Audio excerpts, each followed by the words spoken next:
Here we are again, one more time. Who knows how many one more times I have in me? But when I see things that are very interesting, I have to one more time you. Um, I'm not gonna get all fancy and plug in an HDMI to an extra monitor and drag all this stuff up so you can see it. You can look it up yourself. Washington Post. Very interesting. Do you guys remember the standoff, the hostile takeover that happened in Oregon for about 6 weeks?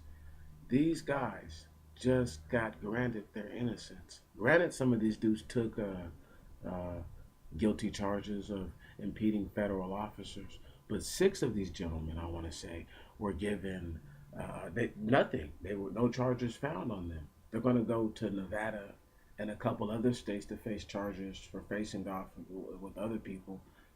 Anyhow, that's not important. It sets a precedent. It sets an extreme precedent.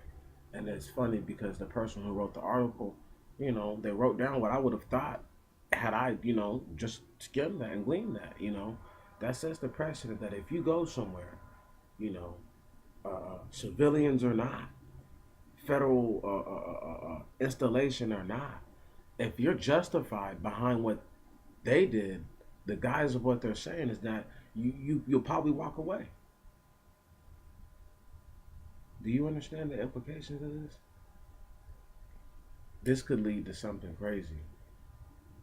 I mean, something like real crazy. Like, I'll give you a rundown, basic scenario. This is just one scenario in my head of the many.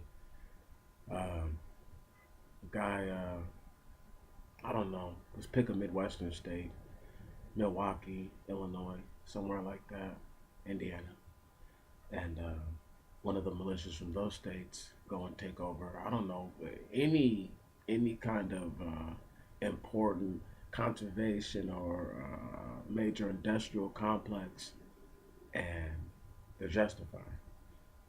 Um, then let's say these guys are somehow tied up with the Islamic State or whatever kind of extremist group you wanna go ahead and say, or a new extremist group. They're a new one. There's so many different things that this could birth and give rise to not exactly a martial law, but most indefinitely somewhere closer to the police state that we're all seeing seep into our communities. The more militant looking police. Uh, uh, I'm not sure if you guys have seen the tanks and the APCs in your own neighborhood, but where I live in Tacoma, you can drive right by the fleet and you can see some of this stuff. It just hangs out, you know. Um, this is real. This is real life. Uh, just want y'all to know this.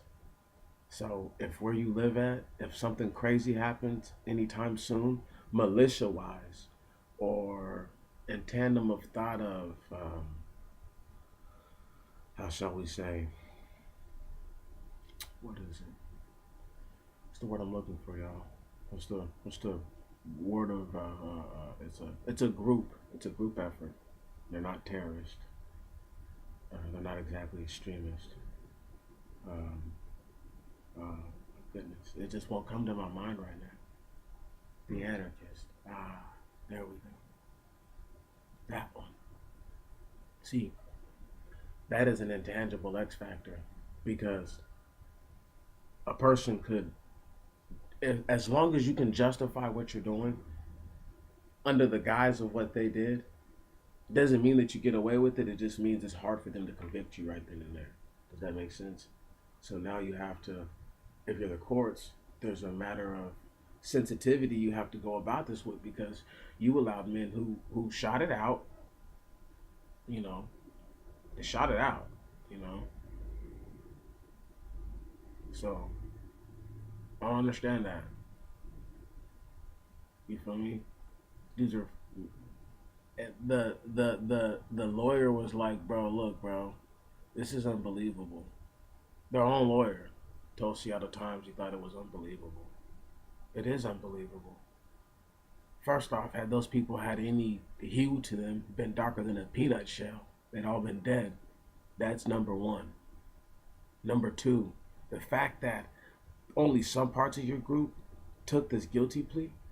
I mean, I'm not saying these guys are CIA, man, but what's up? You know, who are these dudes for real, for real? You know, you got to realize they can create a dossier. They can create identity for you. They can make you somebody. And I'm just wondering, well, who are these guys for real? Because hey, man, this don't happen. You know, people talking about standing up for your rights and the Constitution and this, that, and the other.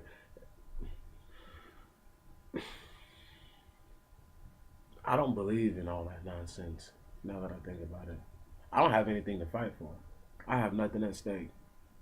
I would tell everybody that looks like me once again, you have nothing at stake right now. Don't fight for these people. Just don't let them do anything to you. That's all I'm saying. Protect yourself. But don't worry about anything that they're vested in. That's their own interest. You stay back from all that, okay? Things don't happen for no reason. People have been arrested just for hugging trees and spent time in prison for it, my friend. And these guys, hold on, armed resistance and not guilty, only to go and face other charges in another state? Oh, come on, man. Y'all better get real. This is real life. This is what's happening right now. You know, I don't too much watch local news. I just check up on stuff on the internet, see what's going on, and then I fall back. There's nothing to be that enthused by. Not a thing. Anyhow, I don't got too much to say other than that. And quick moment of reprieve since we're here. Um, got to make sure before things do get too hairy. You really need to invest in home protection. You know, I can't stress it enough, people. I say it all the time. You know, I'm just laughing about it because to me it's like one of those things where back in the day you wouldn't have not had a household with a sword in it. You know, that it was just normal. Even the farmer had a sword, even if he didn't know how to use it. He'd rather have the sword than not have it. Right on. So I don't care if you just got a little 22 and you think you got it held down with that, or to a damn 50 caliber machine gun that you got greased up, single shot or fully automatic. I don't care what you do. But please, please, please, please, please, please, don't play victim. Don't play victim. Because they don't care about you. They'll kill you quickly. And like I said, had these people been darker than peanut shells, all of them would have met their fate. That's just the bottom line. That's the bottom line. Anyhow, it's been nice. It's been nice. Um, look for another one of these here in a couple weeks. Maybe not so long. Week and a half, something like that. Putting together a little special expound project. You know, calling it the Great Expound. You guys will see. I think you guys will like it.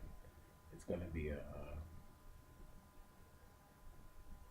live part me, part picture, part video, facts, nothing but facts. I'm just gonna come with nothing but the facts, and then we'll see what everybody has to say.